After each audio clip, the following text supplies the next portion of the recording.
mismong pag-ibig ng Diyos Ama at ang pagkipagkaisa ng Espiritu Santo ay sumayinyong lahat. At sumayin. Mga kapatid, aminin po natin pagsisihan ng ating mga kasalanan nang tayo maging marapat at gumanap sa banal na pagdiriwang na ito. Inaamin ko sa makapangyarihan ng Diyos. Palakpakan po natin si Chairman Lopez. Nasaan na siya? Palakpakan natin. At si Chairman Gloria Hoffman. Chair, maraming salamat po sa inyo. Dito po tayo sa Barangay 782. Tama? Oh, salamat. Nakuha ko. At 783 doon sa kabila. Nung nakaraan po kasi nag-jumble-jumble yung aking mga barangay. Oh, pati si Chairman, nalito si Chairman.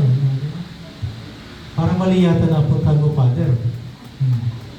So ito po ginagawa natin, unang beses na pinag-combine po natin ang dalawang barangay para po sa ating Advent Street Mass. Advent Street Mass. Ang dahilan po ay sapagkat gipit na po tayo sa panahon hanggang sa araw ng Pasko ng Pagsilang, kaya ninarapat po natin na isahan na lang po yung pagdiriwang ng mga barangay na magkakatabi. Sapagkat ako po ay solo parent.